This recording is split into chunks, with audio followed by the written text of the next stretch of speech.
The sound came first, a deep metallic heartbeat echoing through the cavernous halls of Willow Run, Michigan. It was 1943, and the air vibrated with the rhythm of industry.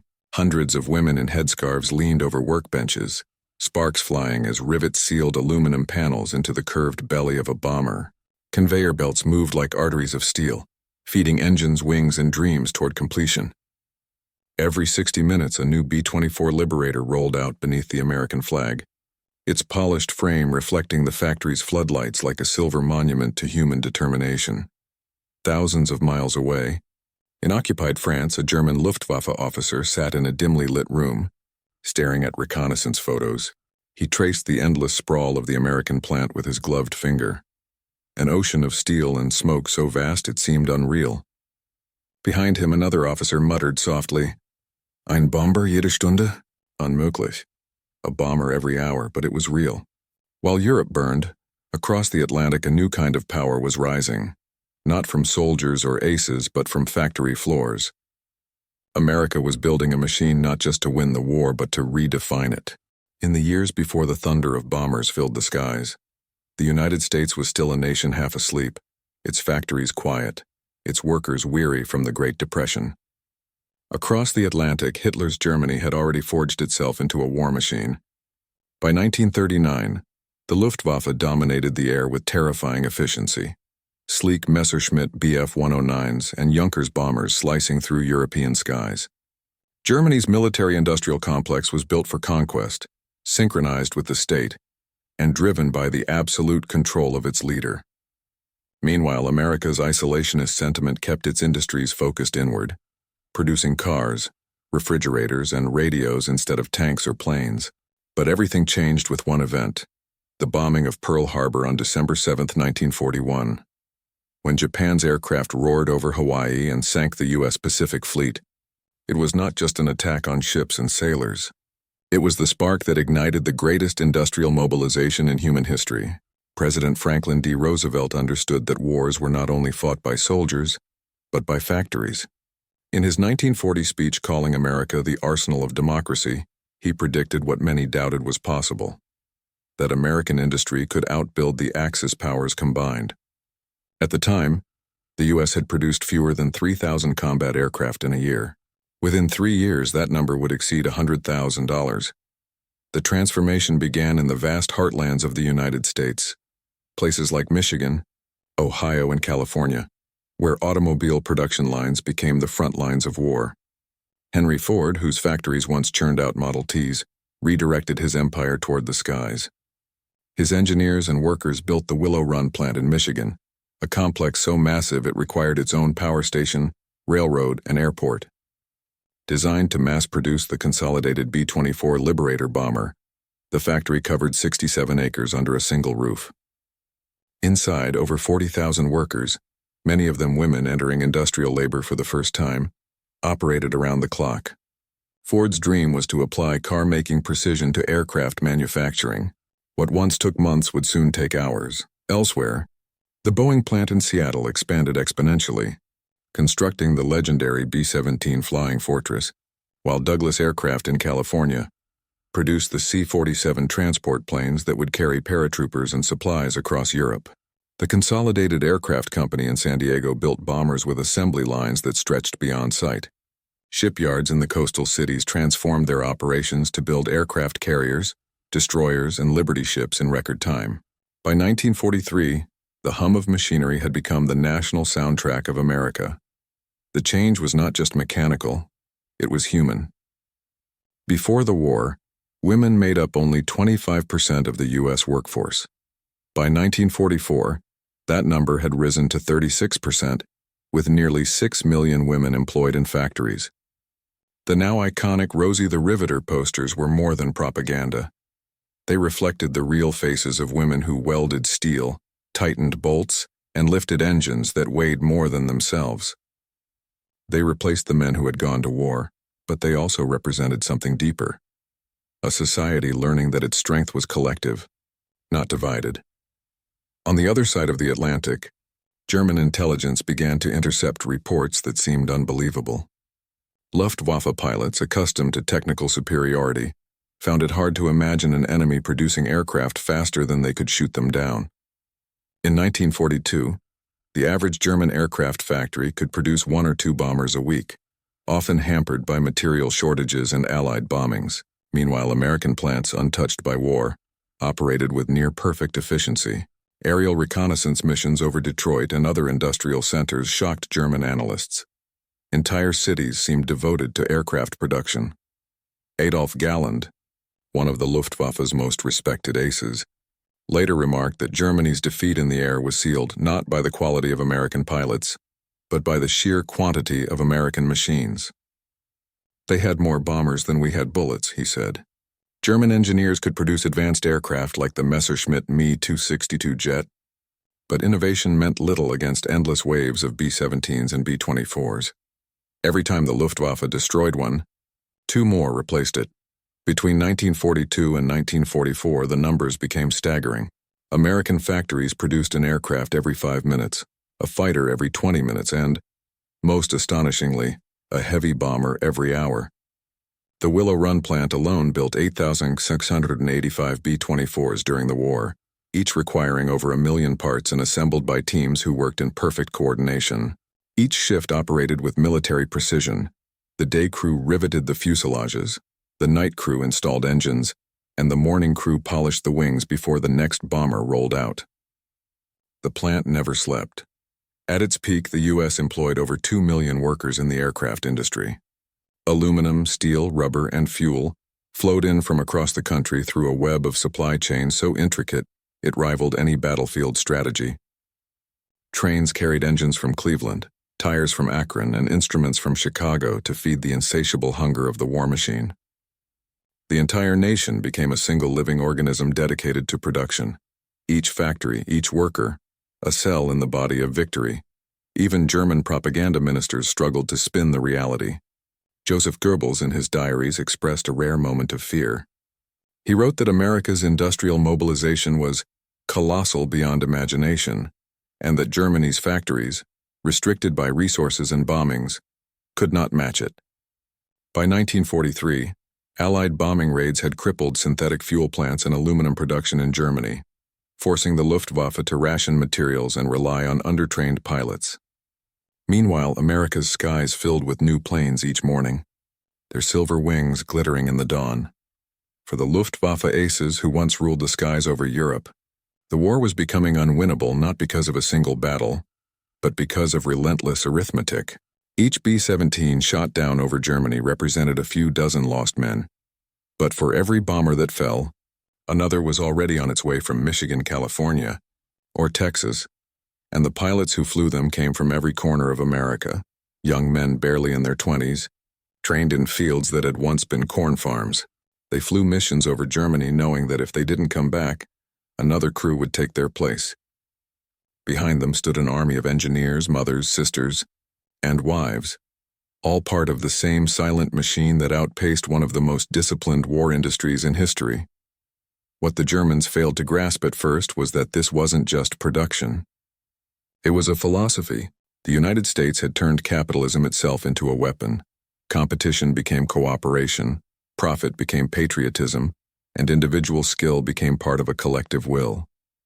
This idea, that freedom and industry could merge into one unstoppable force, terrified German officers more than the bombers themselves. And so, by 1943, when German aces saw the sky darken with the approaching formations of B-17s and B-24s, they weren't just seeing machines. They were seeing the power of an entire nation harnessed into motion. The realization began to settle across the Luftwaffe's high command. Germany could win battles, but it could not win against an enemy that could build a bomber every hour. The weight of that realization would soon manifest itself not only in reports and statistics, but in fire and smoke over Europe. The story of America's bomber and hour miracle was not just one of steel and assembly lines. It was a story of minds, methods, and moments that redefined warfare itself. To understand the scale of disbelief felt by German aces, one must first grasp the human and industrial machinery that made it possible. America had not only built bombers, it had built a new kind of warfare, one where production and morale became as decisive as bullets and bombs. Inside the Willow Run plant, there was a rhythm that resembled music. The percussion of hammers, the hiss of welding torches, the low hum of conveyor belts. It was not chaos, but a carefully orchestrated symphony. Engineers, machinists, and supervisors worked with the precision of a military unit. Each bomber began as raw aluminum sheets stacked in endless piles, transformed through 1,000 steps into the streamlined body of a B-24. By the time it reached the end of the line, its wings gleamed under the factory lights, and its engines purred like thunder restrained. Ford's production philosophy, flow, not force, had been translated into aviation, making the impossible routine. The sheer scale stunned even the Americans who worked there. Women in headscarves and overalls tightened bolts on wings that would soon fly over Europe. Men too old or unfit for combat turned their skills to welding fuselages or testing engines. Every screw, every rivet, every polished canopy represented not just engineering precision, but defiance. While bombs fell on London and Stalingrad, America's factories remained untouched, producing day and night under the glow of lamps that never dimmed. Henry Ford's son, Edsel Ford, oversaw much of the operation, ensuring that the transition from automobiles to aircraft was seamless. He once remarked that the B-24 was a car that could fly, capturing the very spirit of the Industrial Revolution now mobilized for war. Ford's partnership with the U.S. Army Air Forces created a supply system of unprecedented efficiency. Components were shipped across the country, often traveling thousands of miles before arriving at Willow Run. There, every piece found its place, like an enormous mechanical puzzle. In California, Boeing engineers worked tirelessly on the B-17 Flying Fortress, refining its design to survive enemy fire and fly thousands of miles. The B-17 became a symbol of durability and American engineering genius. Photographs from the era show bombers returning from missions over Germany, riddled with holes, their fuselages torn, yet still flying. It was this resilience that inspired pilots and terrified the Luftwaffe. A single B-17 could absorb extraordinary punishment and still reach home. Proof that America was not only producing in quantity but in quality. To the Germans, this production bordered on the supernatural. Reports from Luftwaffe reconnaissance units detailed enormous plants covering miles of land, Willow Run, Boeing Field, and Douglas aircraft. They couldn't comprehend how such facilities could exist, let alone function at that scale. When captured German officers were later shown photographs of these factories, many refused to believe they were real. "It is impossible," one reportedly said. "No country could build so many." Yet the numbers did not lie. But perhaps what shocked the Germans even more was the workforce itself. In Nazi Germany, women were encouraged to stay at home, serving the family and the state in domestic roles. In contrast, American women were running production lines, handling machinery, and supervising operations. They wore overalls instead of dresses, carried lunchboxes instead of handbags, and filled the factories with energy and pride. This inversion of traditional gender roles wasn't just social change, it was strategy. America had mobilized every citizen, every skill, every ounce of its industrial might. German aces, many of whom were aristocrats or professional soldiers, struggled to understand this concept. For them, warfare was a test of individual heroism and skill, a duel in the skies. But America's philosophy of war was different. It was industrialized and democratic. The power lay not in one pilot's aim, but in the thousands who built, repaired, and replaced the machines of war. Luftwaffe ace Günther Rall would later admit that he had underestimated the industrial logic of American warfare. While Germany built aircraft by hand with master craftsmanship, America built them by system, an approach that turned production into power. At its peak, the American aircraft industry employed over 2 million people across thousands of subcontractors. Small workshops made hydraulic lines, farms repurposed machinery to produce parts, and universities trained engineers for aviation work. Every sector of society contributed to the skies. Even schoolchildren collected aluminum scraps for recycling, feeding the vast hunger of bomber production. Across the Atlantic, German factories struggled under Allied bombing and resource shortages, while American assembly lines surged ahead with uninterrupted momentum. The angles of this transformation were not purely industrial. It was psychological warfare at its finest. Every photograph of vast bomber formations released to the press carried a message to both enemies and allies. America was limitless. It was a visual statement of inevitability. When Luftwaffe pilots looked up in 1943 and saw waves of hundreds of bombers flying in formation, each one escorted by fighters, each one built in under an hour, they weren't just fighting aircraft. They were fighting an idea. One of the most telling accounts came from German ace Adolf Galland, who later recalled the disbelief within the Luftwaffe High Command when they realized that America's monthly aircraft production exceeded Germany's entire annual output. "We could not understand how a nation could replace its losses so quickly," he said. "Each battle we fought, we lost not only men but hope. The numbers were merciless." In 1943 alone, the United States produced 86,000 aircraft. By 1944, that figure reached over 96,000. Germany, at its height, managed barely 40,000, and by the end of the war, those numbers had collapsed under relentless Allied bombing. The American production curve was not just higher, it was accelerating. Each month, more factories opened, more shifts were added, and more workers joined the effort. Behind the machinery, a quiet revolution was taking place in logistics. The U.S. Army Air Forces developed a system of part standardization, ensuring that any B-24 or B-17 could be repaired anywhere in the world with identical components. This meant that an aircraft damaged over Italy could be serviced with parts made in Detroit, shipped across the ocean, and fitted within days. Germany, by contrast, struggled with fragmented production and competing designs that slowed repairs and replacements. This difference became a decisive factor as the air war intensified. German pilots, once the undisputed masters of the sky, now faced endless formations of bombers that blotted out the sun. Each mission became a nightmare of odds. Even if they shot down 20-50 more would appear the next week.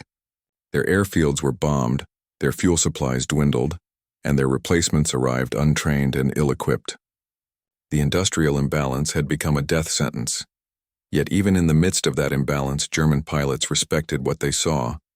Many described American bombers as flying fortresses, not just because of their armor, but because they symbolized endurance, a fortress built not of brick or steel, but of human will. In captured reports, Luftwaffe officers often mentioned the discipline and coordination of American formations. The precision of their flying, the unbroken ranks, and the relentless pace of replacement aircraft reflected an organizational strength that went beyond technology. And so the contrast became cultural as much as military. Germany's war machine had been built on control, centralized, rigid, hierarchical. America's was built on coordination, flexible, decentralized, and powered by initiative.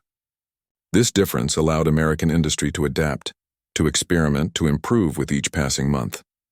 Engineers refined wing structures, improved bomb load capacities, and introduced radar systems, all while keeping production running.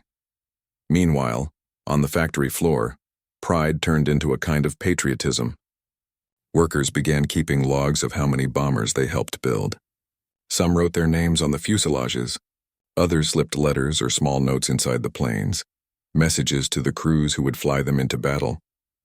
These gestures formed an invisible bond between the home front and the front lines. Every bomber carried not just bombs, but pieces of the people who made them. The Germans would come to call this phenomenon America's endless sky.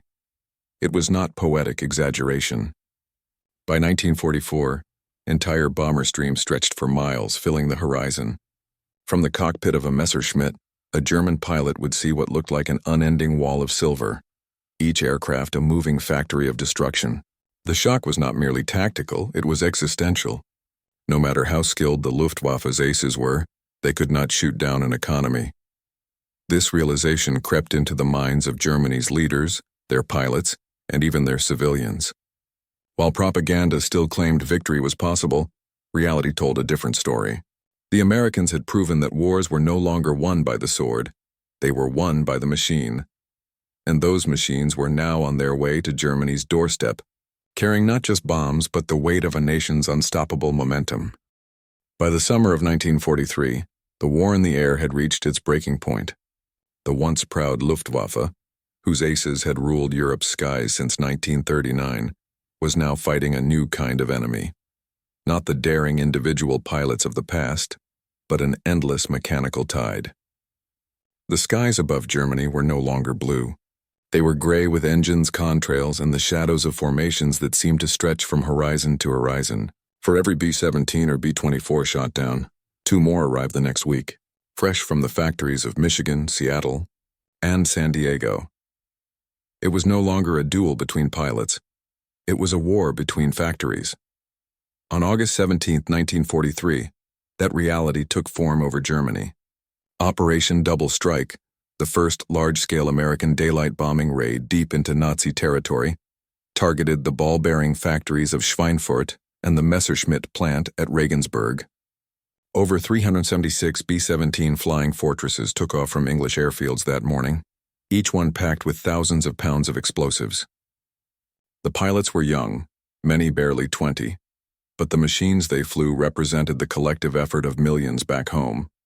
The German radar stations detected them hours before they arrived.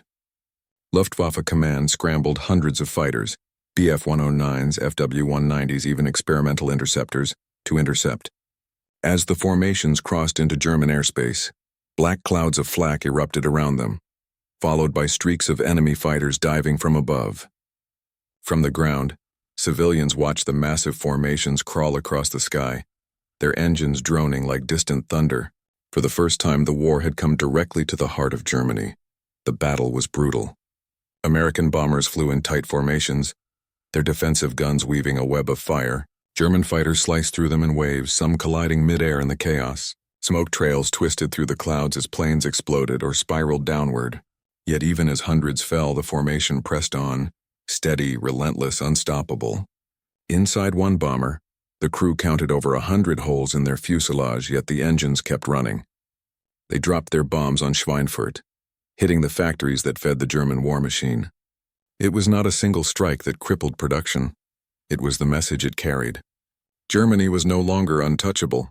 When the battle ended, 60 American bombers were lost, thousands of men gone in one day. But the Luftwaffe had suffered something far greater, the realization that they could not hold back the tide. Their fuel reserves were thinning, their aircraft production strained, and their pilots exhausted. In a single raid, America had proven it could strike the industrial heart of Germany at will. The news shocked German commanders. For the first time, even Adolf Galland, the Luftwaffe's elite fighter ace, admitted privately that the balance had shifted. "We cannot shoot down enough of them," he wrote later. "For every bomber destroyed, another 10 take its place." By early 1944, that prophecy had become reality. The Allied bombing campaign intensified with precision never before seen. The U.S. 8th Air Force, supported by the newly introduced long-range P-51 Mustang fighters, began striking targets deep inside the Reich, from oil refineries in Ploiești to aircraft factories in Bremen and Leipzig. The Mustang changed everything. With its extended range and superior maneuverability, it could escort bombers all the way to their targets and back. For the first time, the American bombers were no longer vulnerable once they reached German airspace. The Luftwaffe's once legendary aces, men like Galland, Hartmann, and Barkhorn, were fighting an impossible war. Outnumbered, outfueled, and increasingly outtrained, they watched as their comrades fell, one after another, in skies they had once ruled. Every week brought new waves of bombers, and every week fewer German planes returned. Pilots began to notice something eerie. The American formations never seemed smaller, never seemed weaker. Even after massive losses, more came. The Germans called it Die Endlose, the endless wave. What the Luftwaffe didn't fully realize was that the endless wave was fueled by a network of American factories that had reached godlike efficiency. At Willow Run, bombers rolled off the line every hour on the hour. At Boeing's Seattle plant, another B-17 began assembly every 45 minutes. In California, Douglas Aircraft produced the A-20 and C-47 at similar speeds. In the Ford plants, workers who had never flown a plane knew that their rivets and panels would soon soar across the Atlantic. For every bomber that fell over Germany, a replacement was already being tested in the skies above Michigan. By the spring of 1944, the Luftwaffe's nightmare had become daily reality. Entire bomber streams, sometimes 1,000 aircraft strong, crossed into Germany escorted by fighters that seemed endless in number. Towns that had once been symbols of German industrial might, Hamburg, Cologne, Dresden, were now synonymous with destruction. The firestorms that followed erased factories, railways, and homes alike. The very same precision machinery that once built Messerschmitts and Focke-Wulfs was melted in the inferno. To the German pilots who survived, the psychological toll was immense. They watched the skies fill with silver shapes reflecting sunlight like a second dawn. The roar of engines drowned out thought itself. For them, this was not just war. It was annihilation from the air, delivered with mathematical precision. Even when they managed to shoot down an American bomber, it offered no satisfaction. Because somewhere at that very moment, another was already being assembled, polished, and fueled across the ocean. Captured Luftwaffe officers later described their shock when shown American industrial statistics. When Allied interrogators presented photographs of Willow Run, showing miles of assembly lines and fleets of unfinished bombers under one roof, they were silent. One officer whispered, "We lost the war there. Not here. It was not defeat by tactics, but by production." In February 1944, the Allies launched Operation Argument, better known as Big Week. For 7 consecutive days, American and British bombers pounded Germany's aircraft industry. Over 3,800 sorties were flown, targeting factories in Leipzig, Augsburg, and Regensburg. The Luftwaffe threw everything it had into defense. The skies became killing fields, black with flak and streaked with smoke. Yet even under that ferocity, the American formations held. When the week ended, Germany had lost more than 500 fighters and hundreds of irreplaceable pilots. Its aircraft production never recovered. It was during Big Week that German aces finally saw what Roosevelt's arsenal of democracy truly meant. They had underestimated not just America's production, but its resolve. The factories back home were not just churning out planes, they were symbols of unity. Every rivet hammered in Detroit, every wing polished in Seattle, every propeller balanced in Kansas represented a people who refused to lose. After Big Week, the Allies controlled the skies. The Luftwaffe's strength was broken. By D-Day in June 1944, the air over Normandy belonged entirely to the Allies. American bombers flew overhead without challenge, delivering destruction with precision and consistency. The German troops below, isolated and bombarded, looked up and saw a new reality, one where the enemy could strike at will, from the air, the land, and the sea. The Luftwaffe aces, once proud knights of the air, became relics of a fading era. Their machines were masterpieces of engineering, but they were no match for the industrial hurricane sweeping across the Atlantic. The realization cut deep. While Germany had built brilliant pilots, America had built an unbeatable system. A system that could replace losses before they even happened. A system that merged democracy, capitalism, and industry into one unstoppable force. In the months that followed, American bombers dismantled Germany's war-making capacity piece by piece. Fuel plants, rail lines, and communications were systematically erased. By late 1944, the Luftwaffe was grounded not by defeat in combat, but by the absence of fuel and aircraft. The airfields that once roared with life now lay silent, scattered with the skeletons of burned-out planes. The pilots who survived watched helplessly as the skies, their domain, became foreign territory. In the face of this industrial storm, Germany's elite pilots, who once believed in personal valor and skill, came to a painful understanding. Heroism could no longer compete with machinery. Even the most skilled ace with 100 victories to his name was powerless against a nation that could replace every loss before the smoke cleared. And so, the final turning point wasn't one battle, one day, or one hero. It was the moment when Germany's aces, the best flyers the world had ever known, realized that they were fighting not men, but a machine that never stopped. When the smoke cleared over Europe in 1945, the ruins told a story that no propaganda could conceal. The German Reich, once the heart of a continent-spanning war machine, lay in ashes. Its factories were silent, its airfields crumbled, its skies empty. The Luftwaffe, once feared across Europe for its precision and power, existed now only in memory and scattered wreckage across fields and forests. And above all, one truth stood beyond argument. America had won the war not only with soldiers or strategy, but with production. In total, the United States had built over 300,000 aircraft during the war. Of these, nearly 19,000 were heavy bombers like the B-17 Flying Fortress and the B-24 Liberator, machines that became the instruments of industrial warfare. The Willow Run plant alone produced nearly 9,000 of them, living up to Ford's dream of a bomber every hour. By 1944, American factories were producing so many aircraft that some were left unused, stored in desert boneyards simply because there were no pilots left to fly them. It was an achievement that defied belief, a scale of industrial output the world had never witnessed before. For Germany's airmen and engineers, the aftermath was both humbling and haunting. They had entered the war believing in the superiority of skill, design, and discipline, virtues that had once defined German craftsmanship. The Messerschmitt Bf 109, the Focke-Wulf 190, and later the Me 262 jet fighter were marvels of engineering, ahead of their time in aerodynamics and speed. But none of that mattered when the factories that built them were reduced to rubble, when fuel became scarce, and when pilots were trained in weeks instead of months. After Big Week, the Luftwaffe's decline accelerated rapidly. By late 1944, the Allies held total air supremacy. Every German city, supply line, and military convoy was vulnerable to attack. Oil refineries like those in Leuna and Ploiești, the lifeblood of Hitler's armies, were systematically targeted and destroyed. Without aviation fuel, even the remaining planes could not take to the skies. The Luftwaffe, which had once terrorized Europe from Poland to the English Channel, was grounded by empty tanks and shattered runways.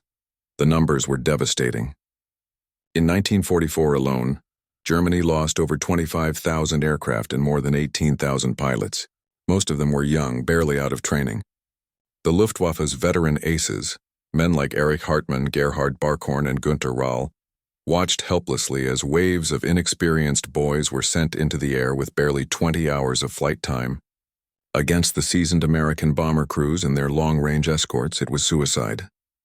The sky had become a graveyard of burning wrecks and falling parachutes, and as the Allies pushed into Western Europe, the bombing did not stop. The industrial cities that had once been Germany's pride, Hamburg, Dresden, Cologne, and Berlin, became symbols of destruction. Between 1943 and 1945, more than 600,000 civilians perished in the bombing raids, and millions were left homeless. The same industrial logic that had produced bombers every hour was now turning cities into infernos. For the German people, the skies above that once symbolized power and conquest now represented fear and death. But amid the devastation, there was a strange irony. Many German civilians and captured soldiers, including Luftwaffe personnel, began to realize something profound about their enemy. The American war machine was terrifying, yes, but it was not purely a machine of hatred. When U.S. bombers flew over German territory, they often dropped leaflets alongside bombs, urging civilians to evacuate or surrender. The very pilots who unleashed destruction also carried messages of mercy. After the war, this paradox, destruction coupled with restraint, left a deep impression on Germany's survivors. Captured German aces and officers were transported to Allied prison camps, many of them in the United States or Britain. There, they were shown films of America's wartime production, rows upon rows of factories, endless streams of vehicles, workers smiling as they built the weapons that had crushed their homeland. For many, it was the first time they saw the full scale of what they had been fighting against. Some wept openly. Others sat in silence, realizing that their years of combat had been against something much larger than they could comprehend. Adolf Galland, one of Germany's most famous fighter commanders, reflected later, "We were not defeated in the air. We were defeated by production. The Americans could lose 10 planes for every one of ours, and still, they would come again tomorrow." His words encapsulated the essence of the war's industrial truth, that in the age of mass production, valor and innovation were no longer enough. Only numbers could win. For the Americans, victory brought both pride and reflection. The industrial miracle that had saved democracy came at a cost. Over 400,000 American servicemen had died, and countless others returned home scarred by what they had seen. Yet the spirit that fueled the assembly lines, the belief that free people could unite to achieve the impossible, remained a defining feature of the post-war world. The same factories that had produced bombers and tanks would now turn to building cars, refrigerators, and homes, giving rise to the prosperity of the 1950s. The women who had worked in those factories, the Rosies, the riveters, the welders, had transformed American society forever. Many refused to return to their old domestic roles after the war. They had proven their capability, their resilience, and their equality through the language of production. In a sense, America's industrial victory was also a social one, a quiet revolution born amid the roar of engines and the clang of steel. Germany, meanwhile, began the long process of rebuilding. Its engineers and scientists, many of whom had developed advanced aircraft designs during the war, were taken by the Allies in programs like Operation Paperclip. They would go on to shape the next era of aviation and even space exploration. The same minds that once designed weapons of war would now help humanity reach the stars. But the shadow of defeat lingered. For the German pilots who survived, the memories of the endless bomber waves never faded. Some described it as fighting the ocean with a sword. They had grown up believing in individual heroism, only to be crushed by collective power. Their aircraft, once the most advanced in the world, became museum relics, symbols of a lost era when the sky was still personal. In post-war interrogations, many German airmen admitted that the moment they saw American bombers flying in perfect formation, wave after wave, horizon to horizon, they knew the war was lost, not because of one battle or one general, but because of something much simpler and more absolute. America could outbuild, outfly, and outlast them. In the ruins of Berlin, Allied officers uncovered what remained of the German aircraft industry: shattered assembly lines, melted tools, and silent workshops. The contrast with the American factories still humming back home could not have been starker. In Detroit, the same machines that once built bombers were now producing cars again, their output symbols of peace instead of war. The industrial might that had crushed the Axis was now reshaping the world in peacetime, rebuilding what had been destroyed. The numbers told the final story. By the end of the war, the United States had produced not just aircraft, but tanks, ships, trucks, and guns on a scale that dwarfed all other nations combined. For every German tank, America built 10. For every German ship, 5 Liberty ships left an American dockyard. For every German aircraft, America built 7. It was a total war of machines, and America had mastered it completely. And yet, beyond the statistics and steel, there was something deeply human at its core. The bomber an hour wasn't just a measure of efficiency, it was a testament to unity. In every factory worker's hands, in every pilot's mission, in every engineer's calculation, there was the shared conviction that tyranny could be defeated through effort, intelligence, and cooperation. That was the true aftermath of America's industrial miracle. It wasn't just the rubble left behind in Germany. It was the realization that freedom, when organized, could be stronger than fear, and that democracy, when mobilized, could outbuild dictatorship. The German aces who once believed that courage alone could win a war now saw the truth written across the skies. The age of individual heroism had ended. The age of the machine had begun.